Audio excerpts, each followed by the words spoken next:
Good evening and welcome to Life of a Puppy. My name is Andrea and I'm the owner of Madkovich Family Pups, where we breed golden retrievers, mini labradoodles, and mini golden doodles. Tonight's going to be a little bit shorter of an episode. It is about puppy selection. We've chosen our breed. We've found a breeder or two that we are interested in getting a puppy out of, and our litter has been born, and we've been keeping our eye on them, and the breeder's been keeping us posted on how they're growing and how they're doing and how healthy they are. And now that it is time to go and meet and select our puppy. When we arrive at our breeder's house, of course, all breeders are going to have different policies and different ways that they do this, but the process should be very similar as far as how to select. Now, when people come to my house, I let people select in the order that they left their deposit. So the person who puts down a deposit gets to choose from the entire litter. For some people, this is very overwhelming. And so if I feel like it's overwhelming, I might ask that question of my client, and I might start with, okay, so you told me this is what you're looking for in your puppy, and so based on my observations of the puppies, I am going to tell you that these two I think are the best option for you and your family. That doesn't mean, at my house, that doesn't mean that you can't choose from more puppies, but I've selected these two for you to choose from. If you decide you'd like to look at more, I'm glad to have you do that. But I don't want the process to be so overwhelming that you can't make a decision or you can't feel like you're going to make a good decision. 9 times out of 10, when I do that, when I narrow that selection down based on what you've told me you're looking for in a puppy, people will select the puppy, one from the puppies that I've chosen for them. This is something that I have been doing since the very beginning, is watching these puppies, especially for people who leave their deposits down and they've been down for a while and I know what they're looking for. I'm watching those puppies from the time that they are young to determine which puppies I think for which clients. And it's kind of become a game with me to say, okay, so Sue, this is going to be the puppy for Sue, and write down the number for that puppy and be like, okay. And then when it comes time and people pick, I love to see how it matches up, because a lot of times I have a very high percentage of selecting puppies for people who that I think that they're going to choose. So anyway, that was a lot of to do for nothing. But when you go in to select your puppy and you're surrounded with whether it's 2 puppies or 5 puppies or 7 puppies, try to leave your preconceived notions behind about whether you want a male or female, the color that you're looking for, and those things that are a little bit more about the appearance of the dog versus the character and trait of the dog. You want to try to be as open-minded as you can to every puppy that's coming in to play with you, because you are looking for a friend who you are going to have in your home for potentially 15 years. So you want to be sure that that character match is going to be a good fit.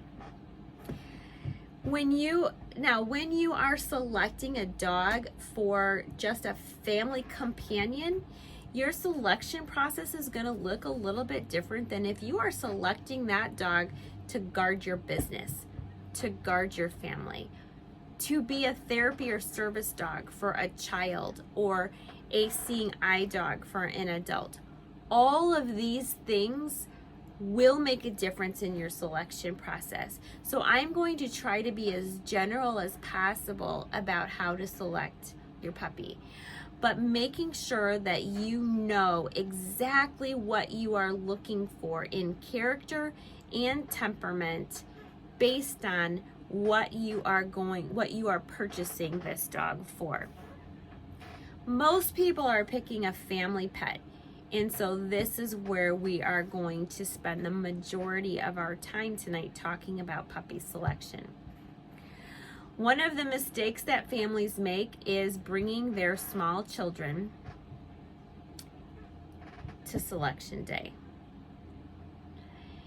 It can be very overwhelming to select a puppy, and when you add toddlers or preschoolers to the mix, you really cannot focus on selecting a puppy. Do I discourage people from bringing their kids? No, but I do let them know that there are challenges that they're going to have to overcome when selecting their puppy if they bring their children with.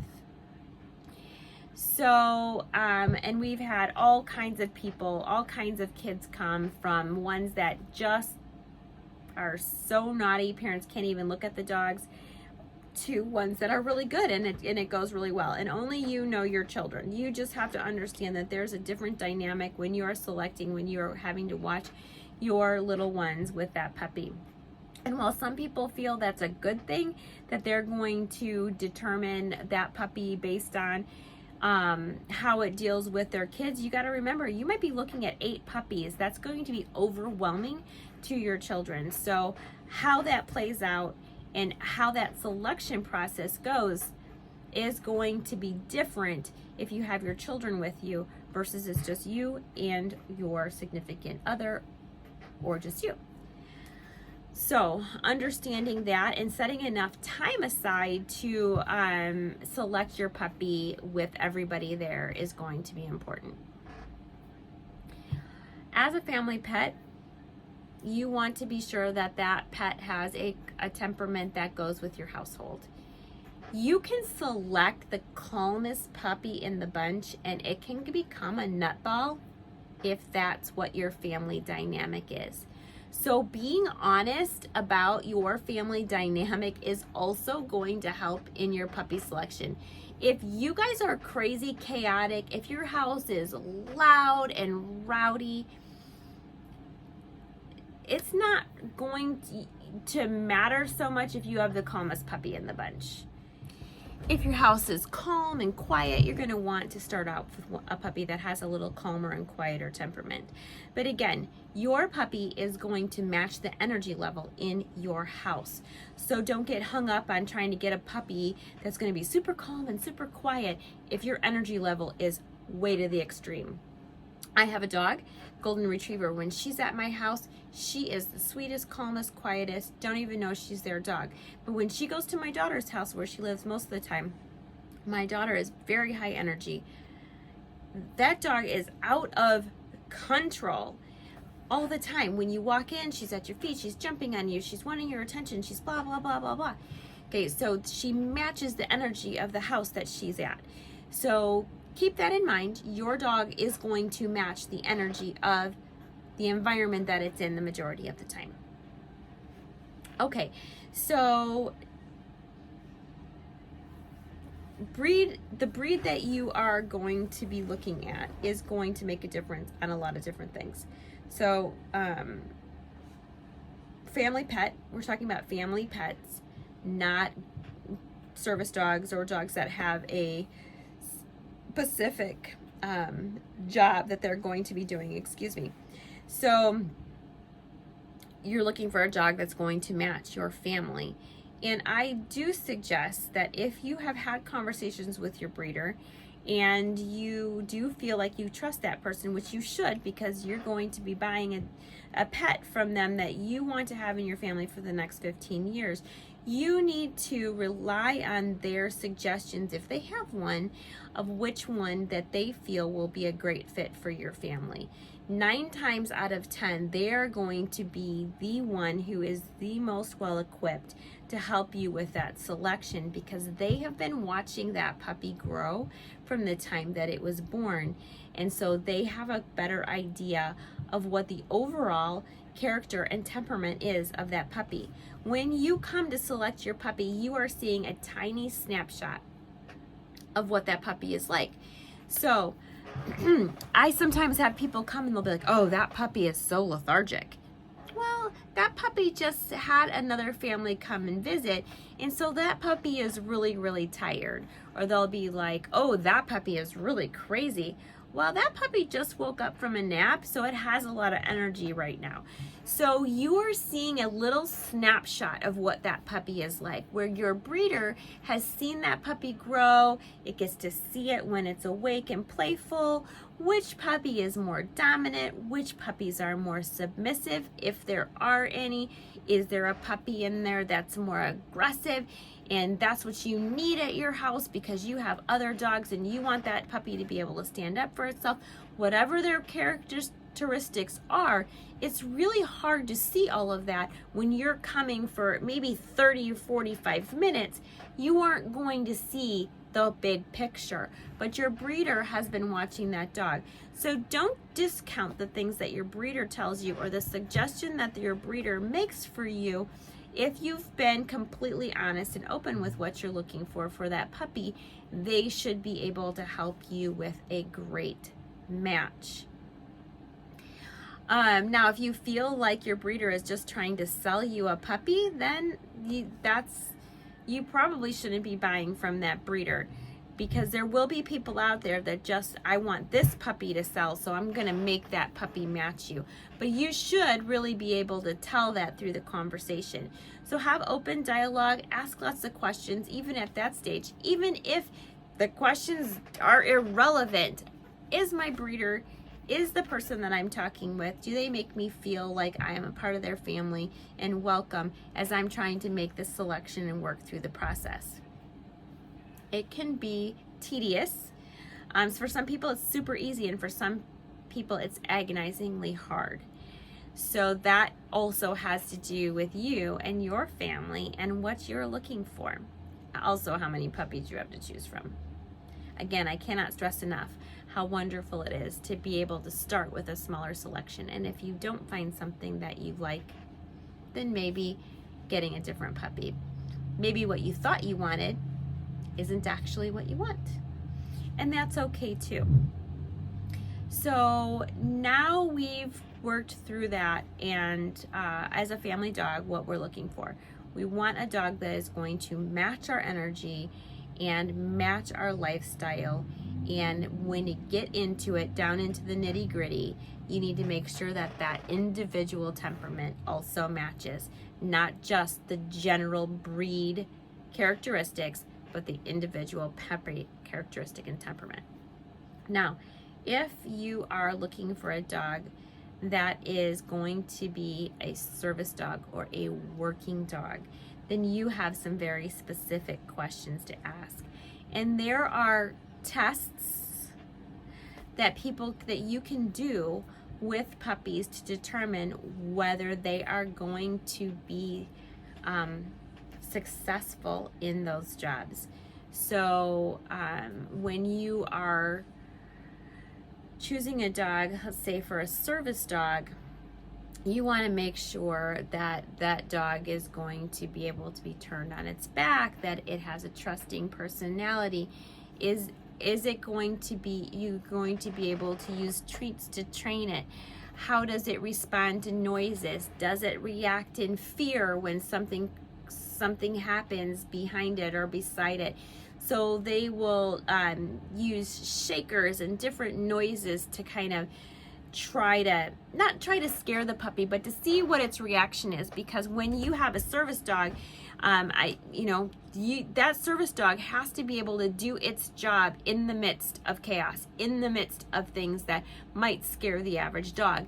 That dog has to be able to stay focused and on task despite anything that's going on around it. So there are a battery of tests that can be done to determine if puppy A, puppy B, or puppy C might be more suited for that kind of training than one of the other ones.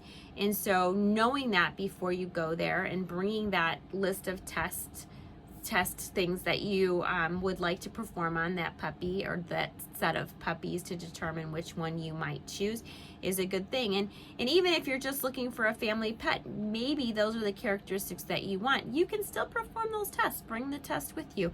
Your breeder should let you do those things with those puppies, regardless of what you're purchasing that dog for.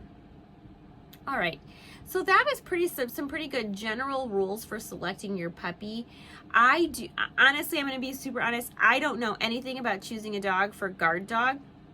I kind of looked it up. I didn't really find anything. I don't know, but there are people out there who might know a little bit more. But if you want a guard dog, if you want a sled dog, if you want like all these things, you need to make sure that you understand what it takes for that dog to do that job, and be looking for those traits in your puppy so that you will have a dog that is set up to be as successful as it can be in its training. Okay, well, that's all I have for you today. I am not sure what we're going to talk about next week, but stay tuned to find out. We'll come up with something fun and great. Our puppies here are 5 weeks old tomorrow and Wednesday. So next week they will be 6 weeks old. So they are really, if you've seen the shorts and videos that I've posted, they are super active. They are super fun when they're awake. They're still only awake for a short amount of time. They still sleep a ton, but they are walking all over, and they are starting to like stand up and kind of wrestle with each other. They're standing up at mom and nursing when they get a chance to nurse. They're able to hold their own with the bigger golden retriever puppies. Everybody is having a great time. And actually the mini labradoodles who are smaller are more, they're able to move around a little bit quicker and a little bit more agile, because they're not as fat and roly-poly as the golden retrievers. The golden retrievers go through this period between 3 and 5 weeks where they're just so fat they can barely move, and then they start to slim down as they're not nursing as much and they're eating more. There's a period where they start to slim down, kind of like that, losing that baby fat when the kids start to walk. So they are super adorable, but by next week they're really going to be super active, which brings a whole lot of new challenges in our household. So we'll see what the topic of the week is next week. I look forward to talking with you again. Please subscribe to my channel. It will help me out a lot. And if you have any topics in which you would like to know more about, please comment on that. You have a great week.